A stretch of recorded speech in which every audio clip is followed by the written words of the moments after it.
Digital Congo, la télévision numérique.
« 5 juin 2025, cela fait exactement 25 ans depuis la guerre de 6 jours à Kisangani, dans la province de la Chopo, guerre ayant opposé en pleine ville les armées rwandaises et ougandaises. Triste événement marqué par des pertes en vies humaines et des dégâts matériels importants. 25 ans à ce jour, les victimes et les activistes des droits humains attendent toujours que justice soit faite.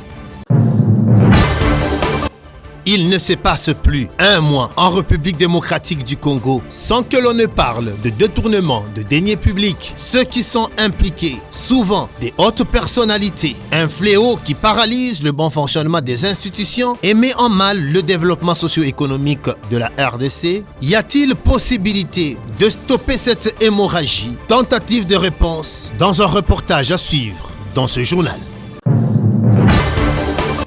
Dans le registre santé publique, ce n'est pas une bonne nouvelle. Mpox, la variole de singe, réapparaît et est confirmée dans la province de l'Ituri. 21 cas suspects déjà notifiés dans la zone de santé de Mambasa. 4 cas déclarés positifs par le médecin chef de zone. Vous écouterez le docteur Yunka Abedi dans ce journal. Mesdames et messieurs, merci d'être avec nous pour cette édition de journal et surtout bienvenue sur Digital Congo. Le 5 juin 2025, les habitants de la ville de Kisangani se souviennent de la guerre de 6 jours, un triste événement marqué par des pertes en vies humaines et des dégâts matériels importants suite à l'affrontement entre les armées rwandaises et ougandaises en pleine ville de Kisangani. 25 ans ce jour et les activistes de droits humains réclament justice.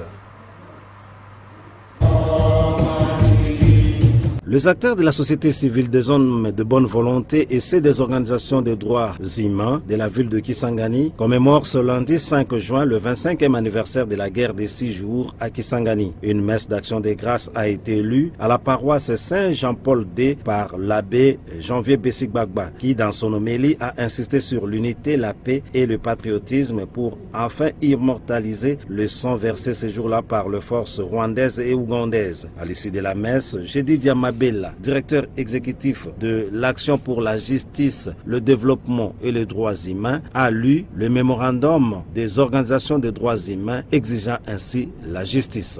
En ce jour solennel, nous levons nos voix comme un seul homme pour tous les morts, pour toutes les veuves, pour tous les orphelins, pour tous ceux qui vivent avec les séquelles visibles et invisibles et profondes de cette guerre afin d'exiger la justice et la garantie de non-répétition. Nous refusons l'oubli, nous refusons le silence. Nous exigeons la justice, la mémoire et la dignité. Des recommandations ont été formulées, notamment au chef de l'État et à la communauté internationale.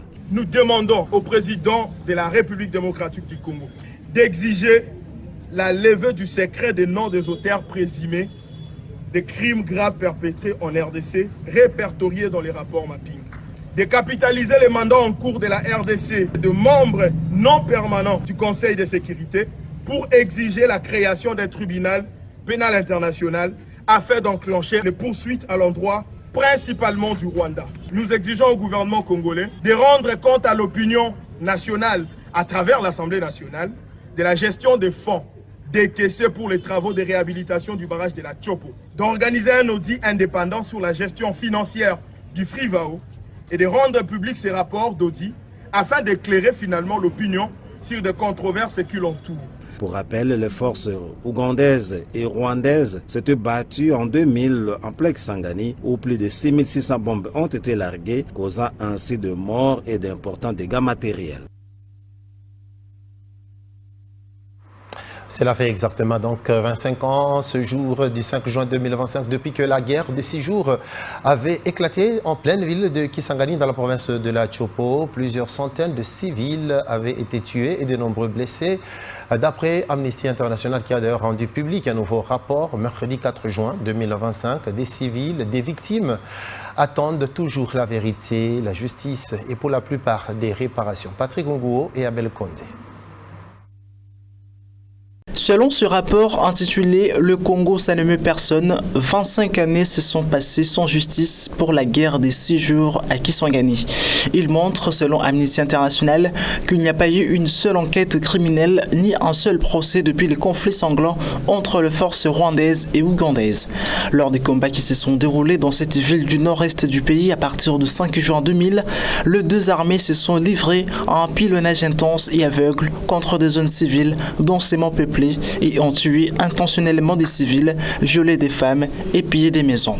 Les tribunaux de la RDC n'ayant pas engagé de procédure en justice et la Cour pénale internationale CPI n'étant pas compétente pour les crimes commis en RDC avant 2022, les personnes soupçonnées de porter une responsabilité pénale dans ces crimes n'ont jamais été poursuivies ni punies.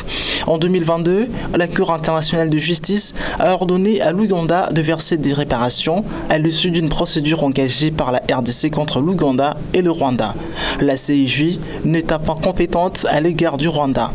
En 2024, des victimes ont enfin commencé à recevoir une indemnisation de l'Ouganda, mais le processus a été entaché par des allégations de mauvaise gestion et des détournements, selon Amnesty International. Le temps pour nous de nous rendre dans la province du Haut-Katanga où le nouveau chef de la police nationale congolaise a conféré avec l'exécutif provincial, le gouverneur Jacques Kabula Katue. La redynamisation des bouclages ciblés et patrouilles mixtes ont été au cœur de cet échange mercredi entre le commissaire provincial de la PNC dans la province du Haut-Katanga et le gouverneur Blaise Kimlimbalimba qui a dévoilé les stratégies pour renforcer la sécurité dans cette partie de la République démocratique du Congo. Il insiste sur la restauration de la confiance entre la police et la population. Brandon Wameko.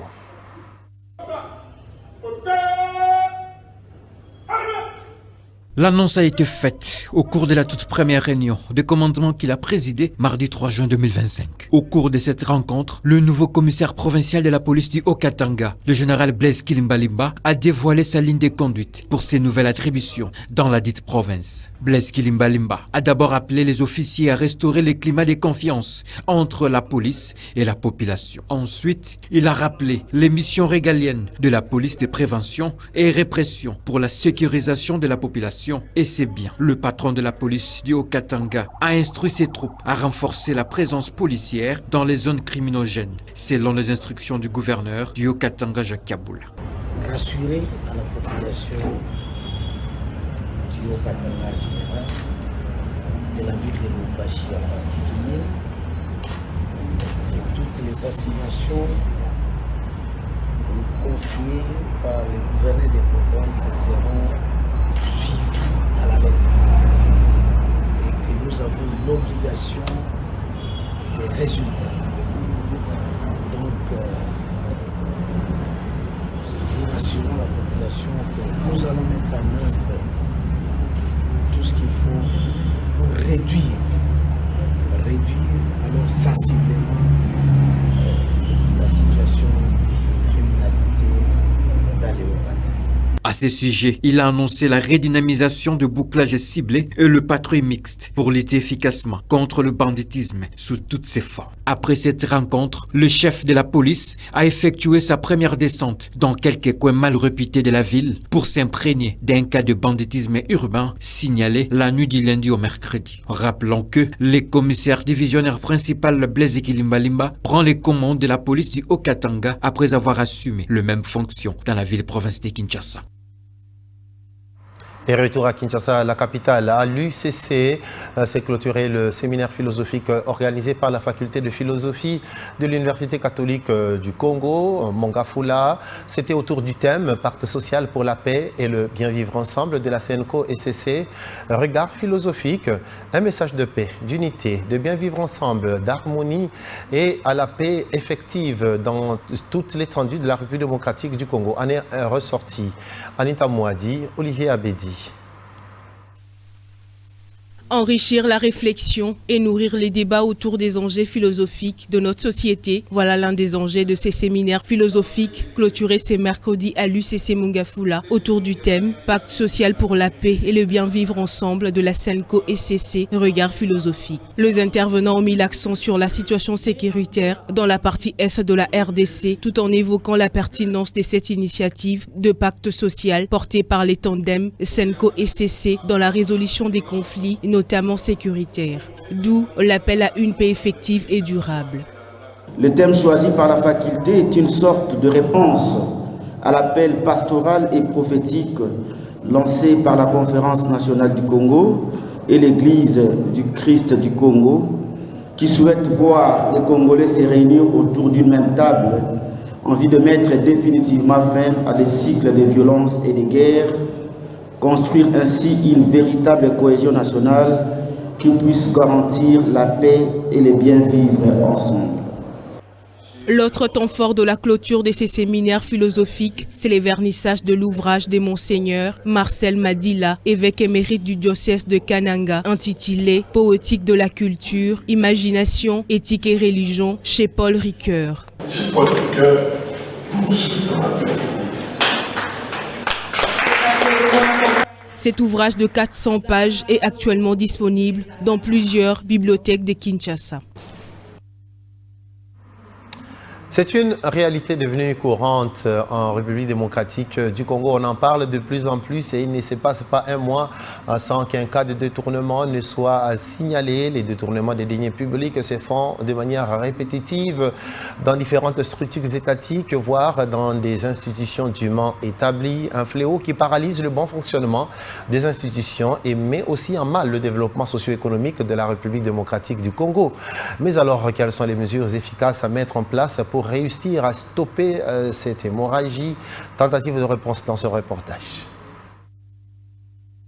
Les détournements à répétition des deniers publics ont pris des proportions inquiétantes en République démocratique du Congo. D'aucuns auraient même trouvé l'intitulé qu'il faut pour le désigner Concours national de détournement. Qu'est-ce qui est vraiment à la base de ce fléau qui gangrène la société congolaise? Valérie Madianga, coordonnateur du CREFDEL, Centre de recherche en finances publiques et développement local, évoque comme principale cause le contournement des procédures légales. La cause principale est de la multiplicité des cas de détournement des deniers publics que nous enregistrons en RDC. D'abord, la première cause principale, c'est le contournement des procédures légales. Vous avez d'abord, dans le cadre de passation des marchés publics, on le fait sciemment, on recourt à des cellules de gestion des projets qui ne sont pas celles créées par la loi de 2010. Le second problème, c'est l'absence des études de base et de planification. Tous les projets aujourd'hui d'investissement sont exécutés en procédure d'urgence. Et le troisième élément, c'est quoi? Le troisième élément est que c'est le non-respect du circuit de la dépense publique. Tous les projets d'investissement aujourd'hui sont décaissés ou payés en mode d'urgence. La RDC peut-elle réussir à stopper cette hémorragie qui jette en pâture les efforts de plusieurs générations? Valérie Madianga parle de la mise en place d'un tribunal économique qui est même déjà en cours. C'est d'abord la mise en place d'un tribunal économique. C'est ce qui est en cours aujourd'hui. Nous aurons ce tribunal parce que la loi est au niveau du Parlement. Nous, au niveau de notre organisation, le CREFDEL, nous avons émis également des points de vue quant à l'examen de cette loi-là. Nous avons voulu qu'il y ait des éclaircissements autour de certains aspects, notamment la question de personnes qui sont poursuivables devant cette juridiction en cours de création. Ça, c'est un. Il faudrait également que nous ayons des magistrats qui sont capables aujourd'hui de réprimer. Nous ne voulons pas avoir des procès opaques où l'instruction est déjà bâclée à l'avance. Renforcer le mécanisme de suivi et contrôle, c'est aussi l'une des pistes de solution proposées par CREFDEL pour lutter contre les détournements des fonds publics qui mettent en mal non seulement la gestion des ressources, mais aussi le développement socio-économique du pays. Mais comment alors atténuer un autre choc mondial, celui de ce problème majeur qui touche l'écosystème, à savoir le réchauffement climatique? Un expert en environnement parle des solutions, notamment le reboisement et la promotion des énergies renouvelables. C'est à découvrir dans ce reportage de Tichik Sambi.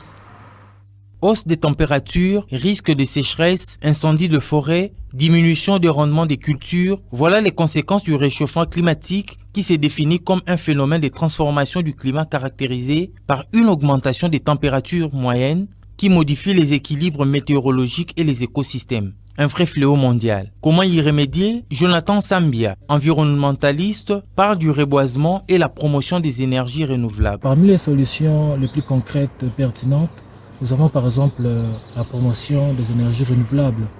Vous savez, cela va nous permettre en fait, de réduire en fait, notre dépendance aux combustibles fossiles. Nous devons aussi restaurer en fait, nos écosystèmes à travers le reboisement, ce qui va permettre en fait, à atténuer en fait, les changements climatiques. Et nous avons aussi encouragé les pratiques agricoles durables, notamment l'agroforesterie et la restauration des sols pour permettre en fait, aux communautés rurales de se résilier. La RDC Pays Solutions contre le changement climatique par le forêt du bassin du Congo qu'elle regorge, à lors de la COP29 en Azerbaïdjan, plaidait pour la rétribution financière équitable et d'un financement de projets d'adaptation qui à ces jours est loin d'être une réalité, alors qu'une prochaine réunion sur le climat est prévue cette année. La RDC, avec sa riche biodiversité et ses forêts, qui absorbe des millions, en tout cas des tonnes de carbone, est comme incontournable. Mais toutefois, elle n'a pas encore reçu les financements climatiques nécessaires pour pleinement jouer ses rôles, vous savez.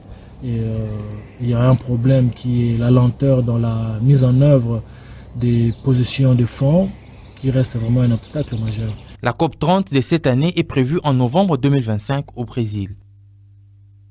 Autre aspect à évoquer en marge du jour de la célébration de la journée mondiale consacrée à l'environnement, c'est bien la problématique des inondations. Vous le savez, Kinshasa et Kalemi sont les deux villes de la République démocratique du Congo les plus touchées il y a quelques semaines. Pour ne citer que celle-là, quelle solution pour lutter contre ces catastrophes? Bénédicte Ndembe a rencontré pour vous et pour nous un autre expert en environnement et qui a répondu à cette question. La République démocratique du Congo est confrontée à des sérieux problèmes d'inondation ces derniers temps. Il suffit d'une pluie pour constater d'importants dégâts matériels et humains et faire plonger toute une population dans le désarroi. Les récentes victimes sont entre autres les populations de Kinshasa et Kalemi dans le Tanganyika. Qu'est-ce qui cause réellement ces inondations? Olivier Mouika, environnementaliste, parle de deux facteurs majeurs: l'homme et la nature. Je peux citer cinq facteurs majeurs. On a par exemple la crue, la montée du niveau du fleuve Congo par exemple. On a une inondation pareille. On peut avoir les constructions anarchiques à qui il y en a beaucoup. À part les constructions anarchiques, on peut citer une mauvaise gestion des déchets. Quelles sont alors les solutions efficaces pour lutter contre ces catastrophes naturelles? Olivier Mouika propose des solutions à court, moyen et long terme. La première chose qu'on peut faire des aménagements de cours. C'est-à-dire libérer les espaces qui longent les cours d'eau. La deuxième chose à faire, on peut créer de rétention d'eau. Il faut vraiment faire cela de manière systématique, c'est-à-dire des digues, créer des digues, l'aménagement, inclure des espaces verts. Donc, et en dernier lieu, ce qu'on peut faire, on doit renforcer notre système d'assainissement à long terme. La première solution que je dirais en long terme, c'est la sensibilisation et l'éducation. Pour cet environnementaliste, la Journée mondiale de l'environnement devrait interpeller plus d'un Congolais sur la responsabilité de l'homme de protéger et assainir son milieu de vie. Et puisque nous parlons d'environnement, sachez que ce problème se pose également à Kinshasa. Kinshasa qui connaît d'ailleurs un sérieux problème d'aménagement du territoire notamment. Et le ministre provincial des Infrastructures et Travaux Publics, Alain Tshilungu, était mercredi face aux députés provinciaux à l'Assemblée provinciale de Kinshasa pour répondre à une question d'actualité lui adressée par le député provincial Guylain Pohungu sur la décision du gouvernement provincial de Kinshasa de démolir les constructions anarchiques dans la ville de Kinshasa. Vous le savez, l'application de cette mesure suscite une large controverse sur le terrain. Trésor Ngoudia. D'entrée de jeu, l'initiateur de la dite question d'actualité, le député provincial Guylain Pohungu Malamba, a d'abord souligné la différence entre les constructions anarchiques érigées sur des zones interdites par les règles d'urbanisme et les constructions dites inappropriées avant de formuler au ministre provincial des Infrastructures une série de questions. Monsieur le ministre, en matière de démolition, il existe une nette différence entre les constructions anarchiques et les constructions dites inappropriées. Pour les constructions anarchiques, il faut attendre l'ensemble des constructions dont les propriétaires sont dépourvues des titres de propriété valables et qui sont érigées sur une quelconque zone interdite par les règles d'urbanisme ou d'aménagement du territoire. De même, je voudrais par les débats y afférents obtenir les réponses du gouvernement provincial sur les préoccupations particulières ci-après. Pour sa part, le ministre provincial des Infrastructures et Travaux Publics, Alain Tshilungu, a en réponse à ces questions rassuré les élus provinciaux sur les intentions réelles de cette campagne de démolition. Le permis de construire, de normes de sécurité et de qualité. Souvent, elles sont en violation des droits de propriété. Dans cette catégorie de constructions anarchiques, il existe une variété de structures, allant des maisons d'habitation aux constructions industrielles ou commerciales, bâties sans autorisation et sans regard pour l'impact sur l'environnement ou la sécurité des occupants. À l'issue de son discours, les élus provinciaux ont tour à tour posé des questions complémentaires et soulevé diverses préoccupations sur la question des démolitions. Tenant compte de l'ampleur du sujet, la plénière a accordé un délai d'1 semaine au ministre des ITP pour préparer les éléments détaillés de réponse.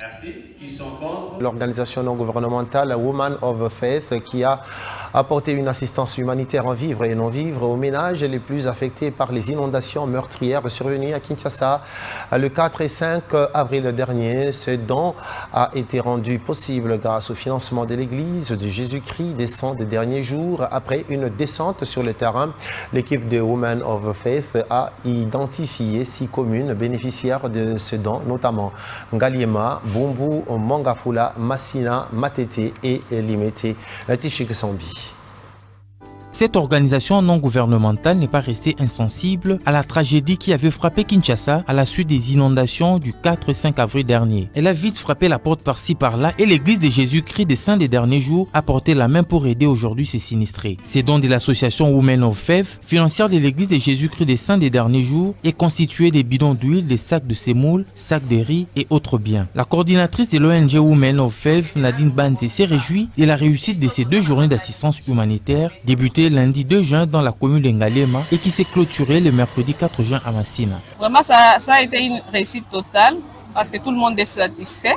Ceux qui ont eu la chance d'être sélectionnés aujourd'hui, d'utiliser ça en père de famille. Le représentant de l'église de Jésus-Christ des Saints des derniers jours en Ngaliema a pour sa part souligné que ceci rentre dans le cadre de l'une des missions de l'église qui est de soutenir les démunis. Les personnes qui sont en difficulté, pour les aider à pouvoir se rapprocher du Christ en leur donnant les minimums nécessaires, c'est-à-dire la nourriture, de manière à ce qu'ils aient suffisamment de force pour pouvoir avancer annoncer l'évangile et vivre l'évangile de Jésus-Christ. Cette assistance humanitaire qui tombe à point nommé n'a pas laissé indifférents les bénéficiaires.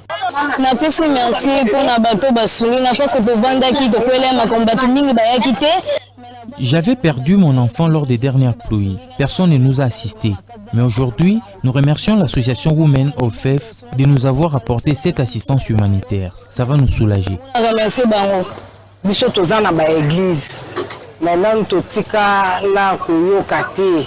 Nous remercions infiniment l'ONG et l'Église pour ces gestes. Nous sommes vraiment reconnaissants pour cela. Personne ne nous a aidés après ces drames, mais elle a pensé à nous. Ces 2 journées d'assistance humanitaire qui se sont déroulées en présence des autorités municipales, des représentants de l'Église de Jésus-Christ des Saints des Derniers Jours et du chef de division provinciale chargé des questions humanitaires et solidarité a été précédée par la descente sur le terrain des membres de Women of Faith pour l'identification et l'enregistrement des victimes dans les sites touchés. Ce n'est pas une bonne nouvelle pour la province de l'Ituri. Cette fois-ci, c'est dans le registre sanitaire. Le territoire de Mambasa est touché par Mpox, une maladie contagieuse causée par un virus d'origine animale.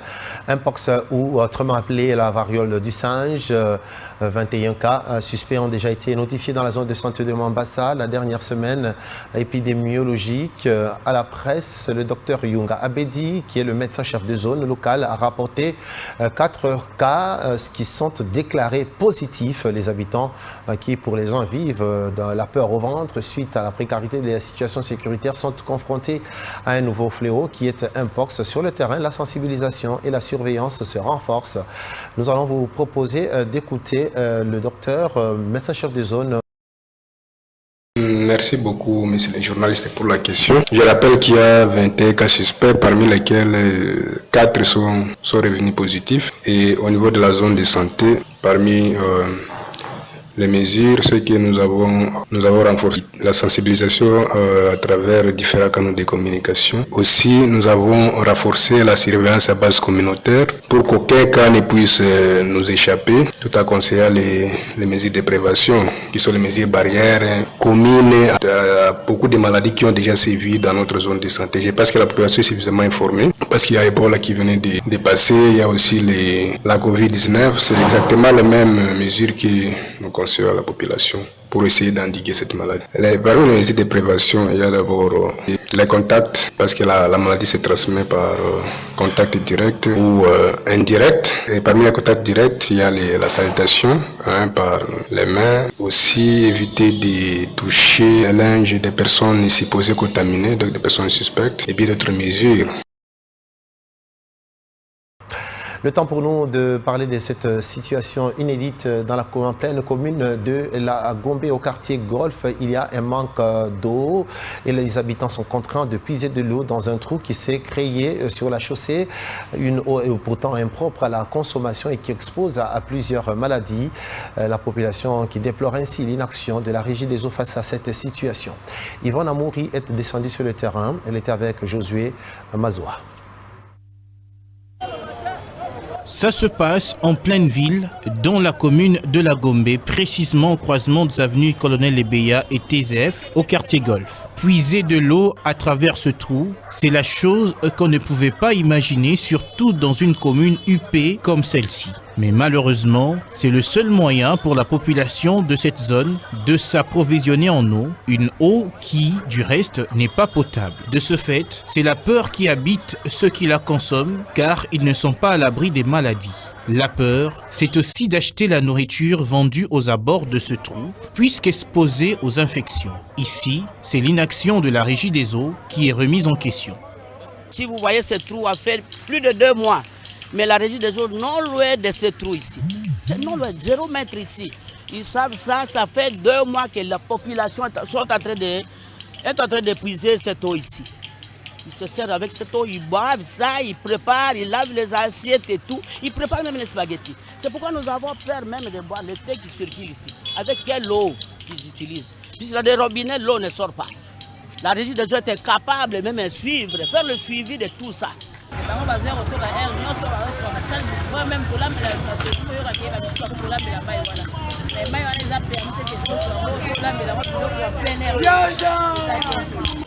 Il faut noter que c'est depuis 2 mois que cette situation perdure et depuis, toujours pas de solution.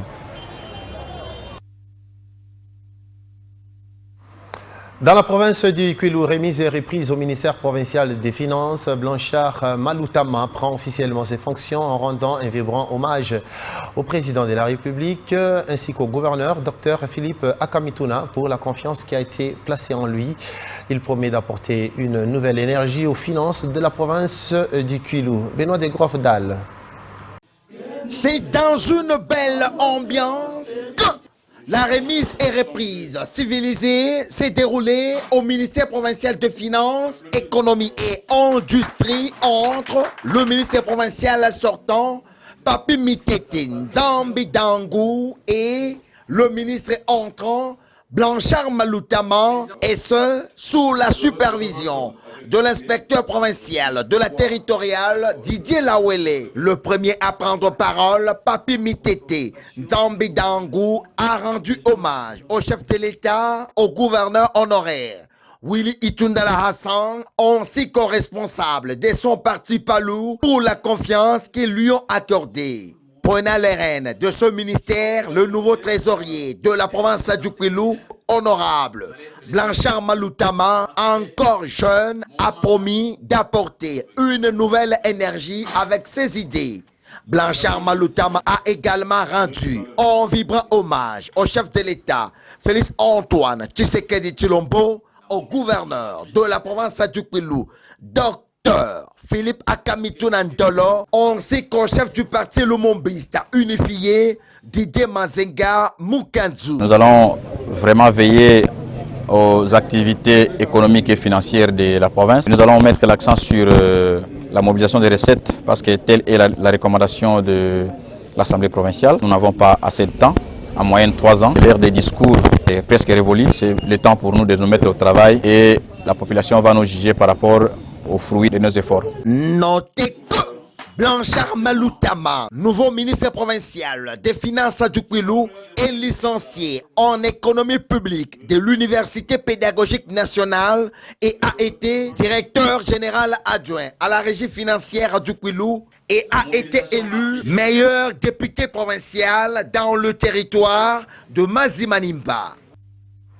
Et là, c'est pour la province du Kwilu. Mais la ville-province de Kinshasa a également un véritable défi à relever, une crise environnementale croissante liée à la gestion des déchets. Chaque jour, ce sont des tonnes de déchets qui sont produits à Kinshasa, mais une grande partie n'est ni collectée, ni traitée de manière adéquate. Cette situation qui engendre de graves conséquences sanitaires, mais également sociales. Trésor Ngoudia nous en parle. C'est l'un des problèmes majeurs auxquels est confrontée notamment la ville-province de Kinshasa, la gestion des déchets. Alors que l'on célèbre ce 5 juin la journée internationale de l'environnement, l'absence des poubelles publiques et l'irrégularité dans la collecte a transformé les caniveaux et les marchés en décharges à ciel ouvert. Pour mettre fin à cette situation qui a longtemps perduré malgré les différents projets initiés par les autorités compétentes, Bertin Bouya, expert environnementaliste, propose quelques solutions. Qu'un mécanisme d'accompagnement soit mis en place pour permettre à ces entreprises de transiter écologiquement. Ça veut dire, au lieu qu'elles continuent de produire des emballages plastiques, elles peuvent utiliser cet argent de taxes pour migrer vers des technologies de production des emballages qui soient biodégradables ou des emballages, par exemple, produire, au lieu de produire des jus en plastique, qu'on produise de l'eau ou des jus avec des bouteilles en verre, par exemple, qui sont réutilisables. Il faut que le gouvernement mette en place un mécanisme pour renforcer leur capacité de recyclage. C'est à ce moment-là que ces entreprises locales, j'ai dit locales, seront en mesure d'absorber la quantité de déchets produits. C'est comme ça que nous allons justement réduire ou combattre la pollution plastique. Pour sa part, l'honorable Steve Mulumba, président de la commission environnementale à l'Assemblée provinciale de Kinshasa, estime que la ville de Kinshasa est sale et pour pallier à cette situation, il faut l'implication de tous. Je voudrais dire que la question liée à l'environnement pour la ville de Kinshasa, c'est une question majeure et qui nécessite la participation de tous. Ne voyons pas cela simplement sous l'angle de l'exécutif qui est le gouverneur, mais nous tous, nous devons mettre la main à la pâte parce que c'est une situation assez particulière et qui est chronique. la ville de Kinshasa est trop sale, trop sale, et j'insiste. Et cela requiert la participation de tous. Chacun dans son coin doit participer à l'effort de l'assainissement de la ville de Kinshasa. Pour rappel, le 25 mai dernier, la Banque mondiale a approuvé un financement de plus de 200 millions de dollars pour la gestion des déchets à Kinshasa et pour améliorer la résilience de la ville face aux inondations. Ces financements visent à renforcer les infrastructures de collecte et d'élimination des déchets. Et en dehors de nos frontières, pour terminer, nous allons reparler des États-Unis d'Amérique avec cette décision, nouvelle décision grave de Donald Trump. Eh bien, vous êtes ressortissant d'Afghanistan, de Birmanie, du Tchad, du Congo-Brazzaville, de Guinée équatoriale, d'Érythrée, d'Haïti, de l'Iran, de la Libye, de la Somalie, du Soudan et du Yémen. Eh bien, la porte des États-Unis d'Amérique vous sera désormais fermée à partir de ce 9 juin 2025. Le président américain Donald Trump en a décidé ainsi. Eh bien, il interdit l'accès aux États-Unis, aux ressortissants de ces pays pour, selon lui, protéger les États-Unis d'Amérique des terroristes étrangers. Le président américain Donald Trump qui justifie ce nouveau travel ban par la récente attaque dans le Colorado. Il y a lieu de dire que 7 autres pays sont encore dans les viseurs de ces restrictions. Il y a le Burundi, le Cuba, le Laos, le Sierra Leone, le Togo, le Turkménistan et le Venezuela. Et voilà, c'est par ici que nous allons mettre un terme à cette édition du journal. Merci à vous de l'attention que vous avez bien voulu nous accorder. Bonne suite des programmes sur nos antennes.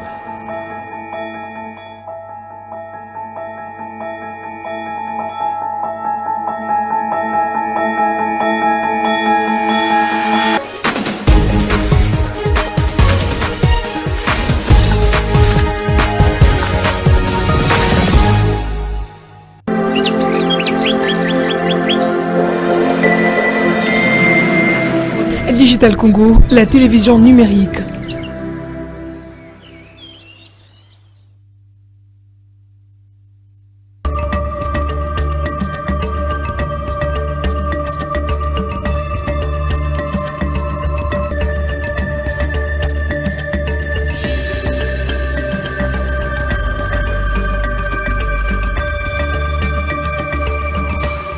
Bienvenue dans cette revue de presse. Désormais, la RDC, membre du Conseil de sécurité de l'ONU, Souminois, célèbre le sacre de la RDC aux Nations Unies. C'est un titre à lire sur la percée.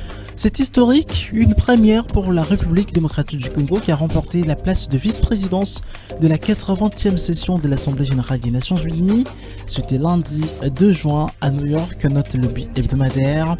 Et la première ministre Judith Suminwa a salué et félicité l'élection de la RDC à ce poste stratégique de la scène internationale. C'est une avancée majeure qui confirme la dynamique de retour de notre pays sur la scène internationale. Après notre élection à la vice-présidence de l'Assemblée générale de l'ONU, ce nouveau succès illustre la confiance retrouvée en la RDC, a-t-elle complimenté. Même sujet abordé par la prospérité, le quotidien rapporte que pour Patrick Mouyaya, ministre de la Communication et des Médias, ce couronnement d'envergure témoigne de la détermination constante et de la vision politique du président de la République Félix Tshisekedi, qui depuis son avènement au summum de l'État ne ménage aucun effort pour tracer par un leadership courageux la voie d'un avenir d'espoir pour le pays. C'était au cours d'un briefing de presse tenu mardi dernier, précise le journal. Forum des As s'intéresse à son tour à la commémoration de la guerre de 6 jours à Kisangani et révèle que 25 ans après, ni justice ni réparation pour les victimes. Ce 5 juin marque le triste anniversaire de la guerre de 6 jours à Kisangani, chef-lieu de la province de la Tchopo, en terre congolaise, entre les armées rwandaises et ougandaises, renseigne le média. Et à cette occasion, Amnesty International sort un nouveau rapport qui s'intitule « Le Congo, ça ne meut personne ». Et dans ce rapport, Amnesty International revient sur ce qui s'est passé à Kisangani il y a 25 ans pour que ces événements ne tombent pas dans l'oubli. L'ONG fait également le point sur ce qui a été fait, ou plutôt ce qui n'a pas été fait en matière de justice et de réparation ces 25 dernières années. 25 ans après la guerre de 6 jours à Kisangani, en République démocratique du Congo, lors de laquelle des centaines centaines de civils ont été tués et des milliers d'autres blessés. Les victimes attendent toujours la vérité, la justice et pour la plupart des réparations, a indiqué Amnesty International dans ce nouveau rapport. Le rapport justement montre qu'il n'y a pas eu une seule enquête criminelle ni un seul procès depuis les conflits sanglants entre les forces rwandaises et ougandaises, renchérit le quotidien. On évoque un autre sujet à la une des journaux parus ce jeudi à Kinshasa. La Banque mondiale approuve 4 projets de 1,5 milliard Inga 3 y compris, titre l'agence congolaise de presse ACP. Le média officiel renseigne qu'il s'agit des retombées de la conclusion satisfaisante de la 2e revue du Fonds monétaire international FMI. La Banque mondiale a approuvé 4 projets de plus d'1 milliard de dollars américains en République démocratique du Congo, notamment pour le développement du barrage Inga 3, selon un communiqué consulté jeudi. Après avoir attendu, finalement, la BM a approuvé le financement des 4 projets, mettant un accent particulier sur le développement du barrage Inga 3, le plus important projet du genre dans la sous-région. Sur le même registre, le potentiel précise que la première partie de ce financement à hauteur de 200 millions de dollars américains sera orienté vers un programme de résilience aux inondations urbaines dans les villes de Kinshasa et Kalemi. Ces zones, fortement exposées aux effets du changement climatique, bénéficieront d'infrastructures de prévention touchant directement près de 3 millions de personnes. La gouvernance n'est pas en reste. Avec une enveloppe de 600 millions de dollars américains, un autre projet vise à renforcer la transparence, la gestion des finances publiques et la justice. L'objectif est clair, je cite, relancer la confiance dans les institutions et accélérer les réformes. Le financement vise à impulser des réformes clés dans la gestion des finances publiques, la lutte contre la corruption, l'efficacité judiciaire et la réorganisation des secteurs énergétiques, souligne la banque. Merci de nous avoir écoutés. C'est la fin de cette revue de presse. On se retrouve à très bientôt.